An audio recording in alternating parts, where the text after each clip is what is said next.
This is how I explain frozen shoulder to people so that they actually understand it. Hi, my name's Luke. I'm the osteopath and practice owner at Body Zest. We're in Surrey, South London, in a little town called Banstead.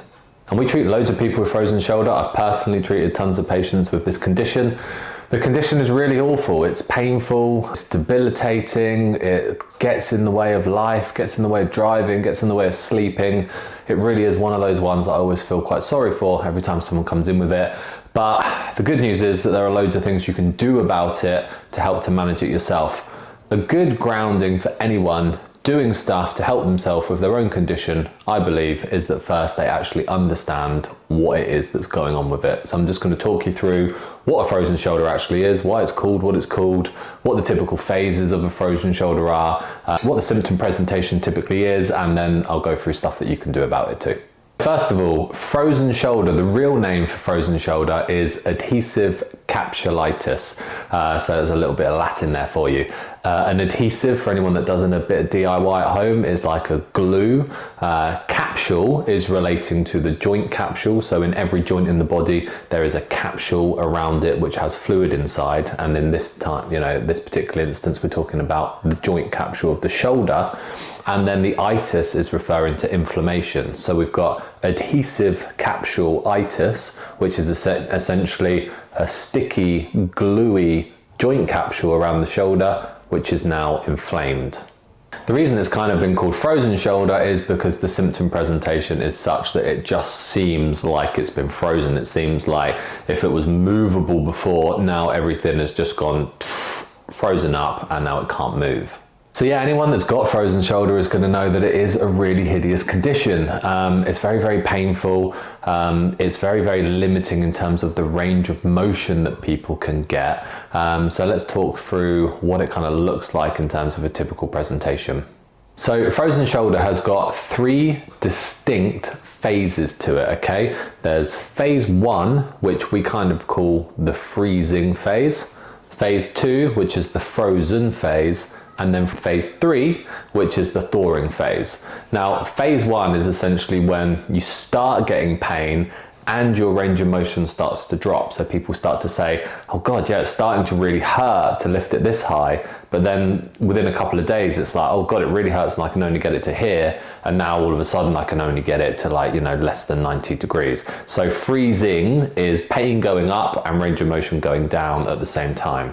Now, each of these phases can last anywhere between 3 months to 1 year each, and there's a few things that are going to affect that, which we'll talk about in a second. But yeah, that freezing phase, phase 1 could easily just be a 3-month process or a 12-month process. We move on to phase 2, which is frozen.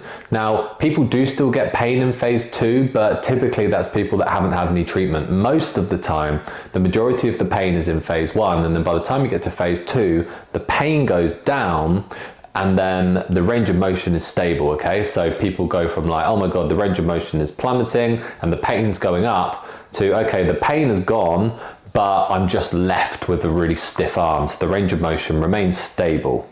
And usually if you've got some pain left over from phase 1 at this point, that's when some treatment will often alleviate the pain and then just leave you with a sort of annoying stiff shoulder. Then after that is phase 3, and obviously that's when all the movement starts to come back and people don't typically get pain.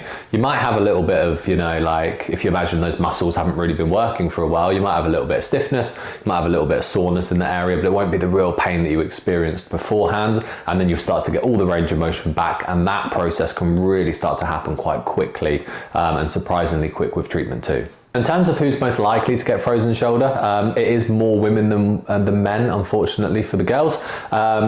Typically, it's more in the left shoulder than the right shoulder. No one really knows why. Age range is between 40 and 60 is the most normal. So women between 40 and 60 are most, commonly going through menopause. So actually people kind of consider the menopause and the hormonal triggers associated with that to potentially be something to do with the problem. So the thing with frozen shoulder is that it's a process that's going on in the body, okay, which is why menopause can trigger it.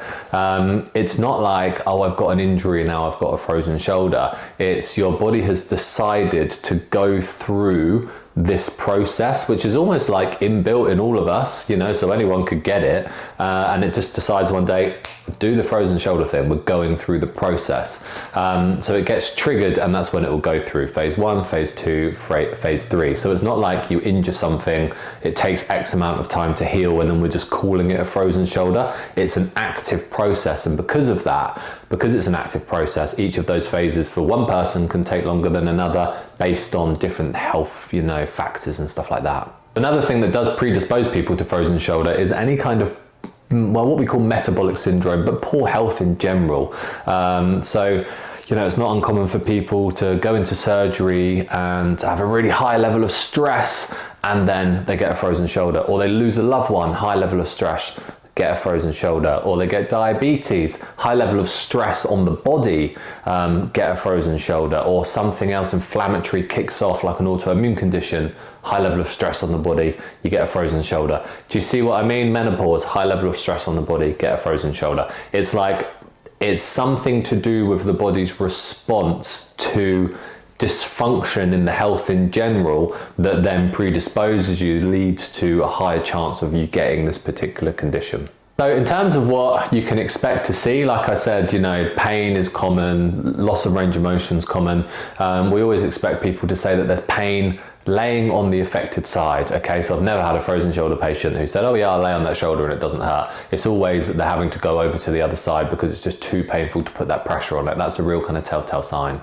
When we examine it ourselves, what we're looking for is a loss of active and passive range of motion. So what that means is that when you try and lift your arm, it's stuck, that's active range of motion. But then when you're completely relaxed and we pick up the arm and lift it for you, the same problem occurs and it's limited to the same range of motion. So that's passive range of motion. So if you can't lift it up higher than that, and we can't lift it up higher than that, that's a very likely frozen shoulder. And then with what you can do about it, there are a few different options. So there's some different injection therapies, cortisone injections in particular, saline injections. You know, some of this stuff does work for people because it's an inflammatory thing. Some people will go for anti-inflammatories or ice, so a little bit less invasive, and they can work really well for people as well.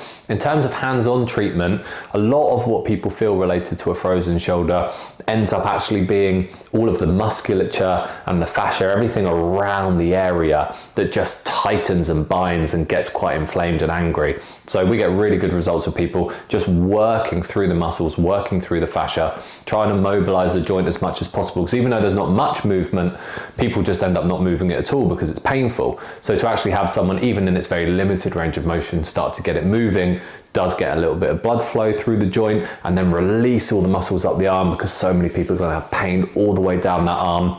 That starts to get people more comfortable, and especially into phase 2, that's when we really see that if you've got pain left over from phase 1, you're into phase 2, that's when that manual therapy and that joint articulation is going to have a really significant impact on the pain, get the pain down, get you sleeping better, and then we're just kind of trying to prevent any build-up of tension whilst we wait for phase 3 to occur before it all starts to sort itself back out. And we can do a little bit of shockwave therapy on it as well, which is another tool we use. Essentially, if you think that if you've got a pro-inflammatory condition, if you wait a period of time, you end up with just chronic inflammation that's left there. And what shockwave therapy is really good at doing is getting rid of chronic inflammation. And because you can target very deep, you can target really deep into the shoulder, you can essentially then just sort of kick up a new inflammatory response, which then reduces the old inflammation that's left there. So that's a really, really good tool that we've got for helping frozen shoulder in the later stages get back to the point of where it was before and get all that mobility back. I hope that helps. If you've got a frozen shoulder and this is kind of resonating with you, you're like, yeah, that's me, then we can absolutely help you. If you're in the South London, Surrey area, you know where Banstead is, then drop by. We do a completely free discovery visit, so it's no obligation. You can just sit down with either me or one of my therapists, osteo or chiropractor, and we can just have a discussion with you and make a decision as to whether we think it's going to be something that's worth moving forward with, to just then do an initial consultation and treatment. So you don't have to pay out for that first time you see us. You can sit down with us completely for free, talk us through your situation, and we can see if it's something that we can help with. If you want to do that, we'll put a link in the bottom for you to be able to book that appointment. Hope that helps.